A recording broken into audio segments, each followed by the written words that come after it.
to Teen Wolf Review for this week's episode, Muted. I'm Sandrine, this is Americ. Hello! We're back. So before we get into the review, we wanted to clear up 3 things that you guys mentioned in the comments last week. So first, you guys were right and we were wrong. Kate and Derek definitely had a past, so shame on us, Americ, shame on us for not. And then the eyes also, I think we were wrong too. We might have been confused, and I think a few people were confused too. So here's the deal with the eyes. The blue eyes means that you are either a beta or an omega, and you have taken an innocent life. And when you have the golden eye color, it's the same thing. You're either a beta or an omega, but you haven't taken an innocent life. And so the big deal with Derek is that he suddenly has the golden eyes, and we don't know why. And then lastly, some people thought we didn't know that Kate was a were-jaguar, which, you know, no, really? we know. No. We know. We talked about it in our first review. I think what we're unclear about is what it means. Yeah, what does it mean though? Right? Like, are there rules to be a were-jaguar? So that's cleared up. Let's get into this week's episode. Americ, let's get into some quick thoughts. Let's do it. I love that Sheriff McAllister and Melissa can now talk about the weird cases together. I know. They're like, should we bring in the kids? Should we bring in the kids on the case? No, they have homework. Not this week. Who has those conversations? You can deal with this one. Kira might become part of the lacrosse team. How awesome is that? I know. That's pretty cool. Scott and Kira are a thing. We're always a thing. They're officially a thing. I love Malia's reaction to like, oh, this is math. Okay, I'm just gonna go back now. I know. It's funny that very few things scare her except math, apparently. Where she's like, yeah, I'm not gonna do that. Poor Lady just seems to always ends up in places where there are bodies, unfortunately for her. She has like the worst navigation skills ever. No, it's because of her power. Oh, no, I understand that, but it's a very terrible navigation. It's a terrible power. I mean, you're like driving, and you're looking at Google Maps, and you're like, oh, a murder. Oh my God. Why? It's like the worst navigation GPS. It's like murder GPS. It's like murder GPS, right? Like wherever there's a murder, there's Lydia. It's like, there's a murder. Lydia. Someone died. Lydia. We should do like a GIF or GIF or however you want to call it of that. Murder. Lydia. So Derek and Peter. It just felt weird about the whole Derek and Peter story in this episode. It just, the story felt out of place. In the sense that, yeah, they had to talk about it because of the last episode, but it just felt like sort of added on. So I felt that was a little bit uneven. It did bring up the question that we're all wondering is what happened to the eyes? And what does it mean? I have a theory about the eyes.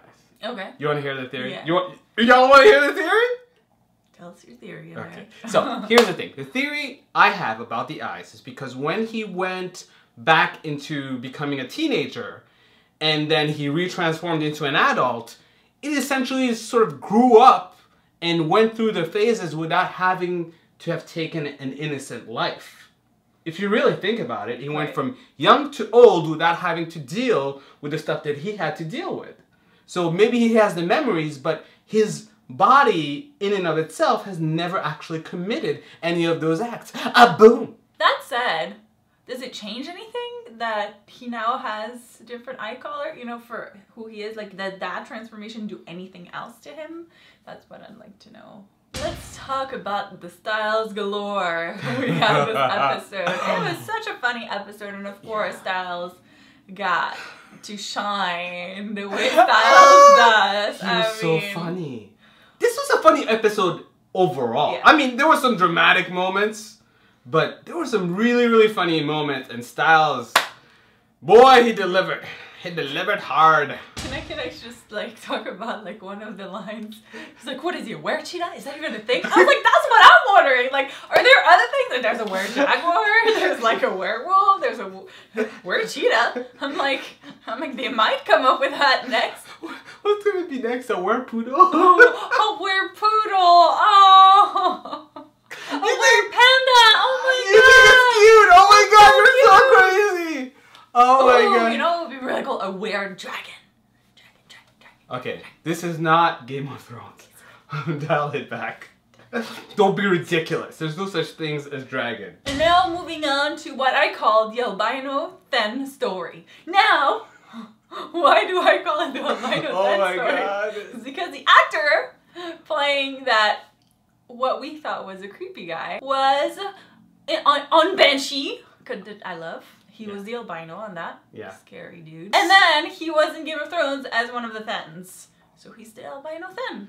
Yeah. That's how I'm gonna refer to him. He's now. scary. So the whole thing though, that was quite the twist because I did not see that coming. I kind of like the actor who was playing the Wendigo. Yeah. He was really I was like, good. who's that guy? What's going on? I don't know who that guy is, but he's really good. Yeah, it was a good story. It was a really good I thought he was story. going to be a good guy. I thought they were going to be friends with Scott and everything, but no. No, it did not work out like that. Nope, Oh, no. it really didn't. And then of course that leads to the biggest craziness of it all. Liam, new character alert. New character alert! New character alert! Who Scott had to bite To save his life. Save his life in like the most awesome scene of the episode. Literally, he really had...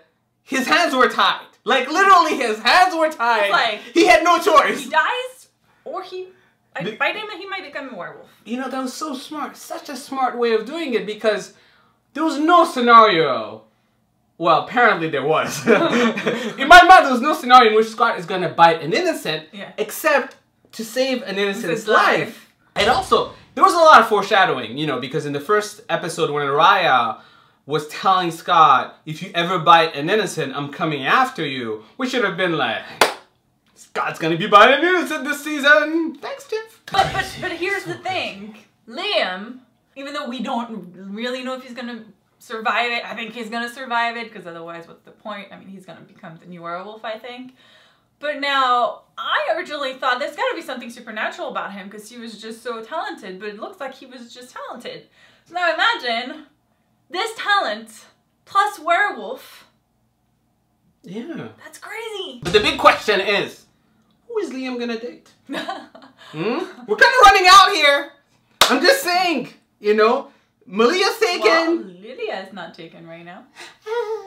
So Liam and Lydia, what would that be? Lydia. Because you can't say Lydia. It would be Lydia. No. Or Liam. No, it would be Lydia. Lydium? Lydium? Oh, we just came up with it, guys. Lydium. Hashtag Lydium, people. Hashtag Lydium. I think we have a few questions. So first of all, do you like Liam? Do you want him to be part of the team? Do we? Do we like him, guys? Also, what's your theory about Derek's eyes? Yeah. Do you think there's more to it than just, you know, him not having really killed? Did I not answer this question with my fantastic theory? And if you have any other thoughts, let us know in the comments. That's all we had for you guys. So thank you for watching. So make sure to come back next week because we'll have another review for Teen Wolf. Thank you so much for watching. Until next time, bye. Bye. Hey, Mr. Argent. So Kate's back from the dead. She's a word jackpot. Peace. I know. We're like, no, emoji. It's like a wolf emoji. It's like, yay.